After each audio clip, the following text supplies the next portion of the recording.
out here today, what we're going to discuss is the dreaded squib load. We're going to go out here, we're going to demonstrate what it sounds like, what it looks like, and how to deal with it if it ever happens to you or somebody you're out there shooting alongside of. What is a squib load? It's an undercharged cartridge with little to no powder, with only enough pressure to lodge the bullet into either the chamber or deeper into the barrel and not exit the gun. Now, you may never experience it, but it is definitely something to respect and have knowledge of beforehand, because an ounce of prevention is worth a pound of cure.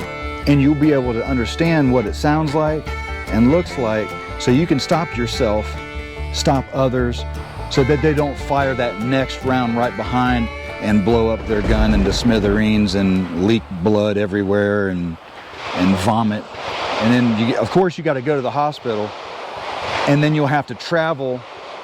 You don't want to wait for the emergency. You don't want to wait for the squad, right? So your friend is hauling ass down to the hospital, the nearest hospital, and usually you're in a rural setting, and the hospital's like long ways away, and you're bleeding all over your friend's car, and he's getting pissed, and deep down inside, he may not show it because he really cares about you, but you're bleeding all over his damn crushed velvet seats in his pink Cadillac, and going to the thing, and he's like, you know what, I hope this guy just bleeds out so I can get this over with, because I don't want to go and hang out at the hospital because it's dirty, nasty, and everybody's sick there. All right, so don't do this at home. We're in a safe environment, under safe supervision. What we're going to do is I'm going to fire on this array 6 shots, 2 on each target. At a slow rate of fire, you'll be able to hear the difference between regular gunshots and the squib itself. So at that point, what we need to do is just stop and see what's going on there, and then address it as needed. All right?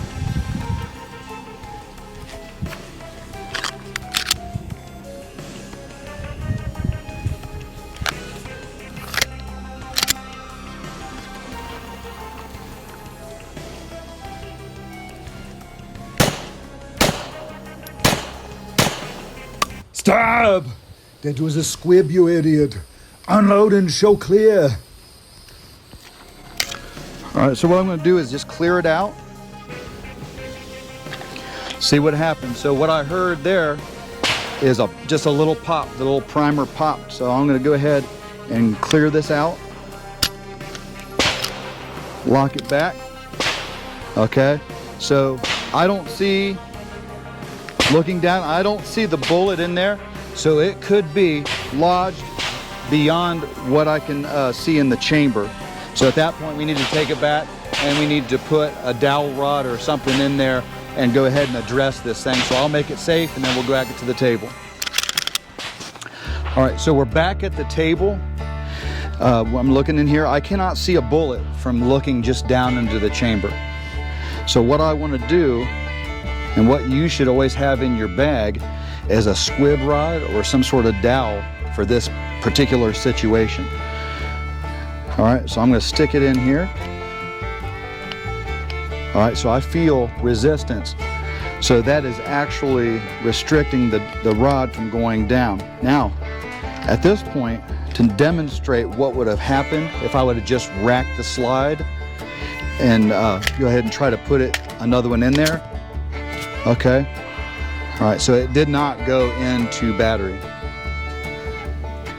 All right, so the bullet is lodged in there just enough to restrict the slide and another round from going into battery. So what we'll do to get that out, what we're going to do is stick our rod in here.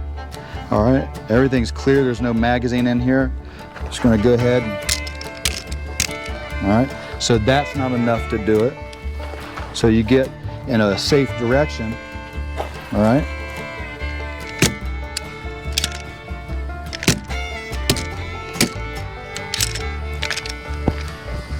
Okay.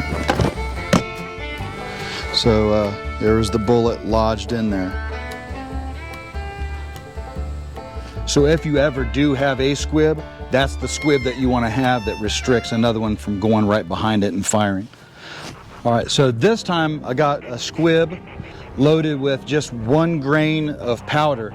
Let's go ahead and see if that pushes it beyond enough to that if we loaded another round behind it, if that would go into battery and be able to fire.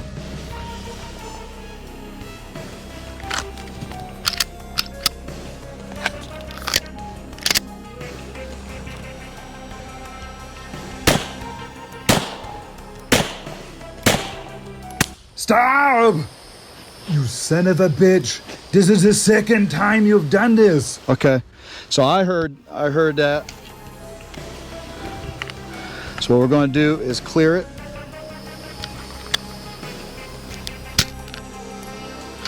All right, I'm going to lock it open. I'm going to look. No, I do not see another round in there. All right, let's see if one will go right behind it. Oh, that's scary. So I'm fully in battery and being able to launch another one right behind there. Let's go back to that table and go ahead and address this. See how far it went down into the barrel. All right, all clear. All right, back at the table. So I'm gonna go ahead and check this with my rod here. See how far it went down in. Okay. However, this time we got a trusty little hammer here. We're gonna just bang that out. Always point it in a safe direction.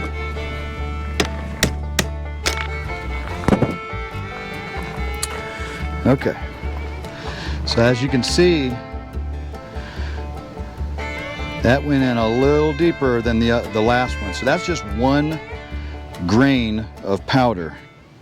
So now that you know what it sounds like and looks like for a squib load, I'm going to shoot a little bit faster.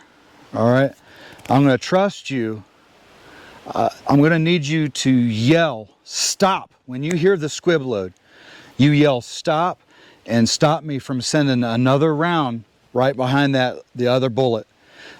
Basically, my life is in your hands because you complete me. Okay, so I need you to yell at your phone, your device, or your TV, wherever you're at. If you're riding the bus, please go ahead and do it. You know, the driver may stop freaking out because there might have been a kitten across the road, but anyway, you might get there a little bit later, but you're saving my life, and I certainly appreciate that. All right, so I'm going to shoot a little bit faster. So let's go ahead and load this up. This time it's with a squib loaded with 2 grains instead of the 1. So it'll go a little bit further down the barrel, and I will be able to go ahead and shoot the next round, most likely. So yeah, so please be on it. All right, are you guys ready? Okay, let's do this.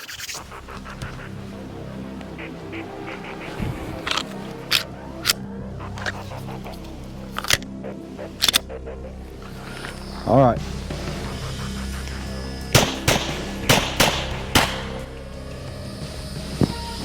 I heard that. That was pretty cool.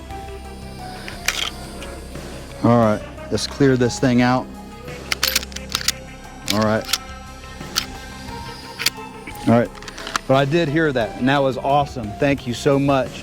You know, I at least, I heard Jimmy, Chitty, Patrick, Jeremy, and Mr. Bennett. I did hear you. Whether we were on the same wavelengths or you did actually yell, but I heard it and it was pretty cool. It was kind of like the Blues Clues thing, except without the cocaine and the ass sex. So thank you very much, and then we'll go ahead and discuss a little bit more back in the table in the shade. All right, so we did a little experiment today. Went through, showed that, you know, what it's the difference between a regular gunshot and a squib, what it sounds like, what it looks like when it happens, and then how to clear it. And then one thing I need to kind of go over is this is lightweight and everything, but as you saw earlier, it was kind of hard to get out. A brass one works a lot better, especially if you lug around a hammer or you can get a rock or something. But we saw that what it can do, how it can stop the next round from going in, or you can actually go ahead and clear and send another one beyond that. Now, what I'm not going to demonstrate is what it does when another bullet does hit the round in the barrel that's lodged, because that's obvious. I'm not going to go ahead and blow up my hands. But I was very grateful that you guys chimed in and were able to stop me from doing that. So I'm very thankful for that. I'm thankful for all the watches and the subscriptions, and hopefully we can keep it going. And another good thing to have is, in case you didn't yell loud enough, I was kind of prepared to go ahead and saw my own hand off and be able to bandage it up with a little bit of stuff.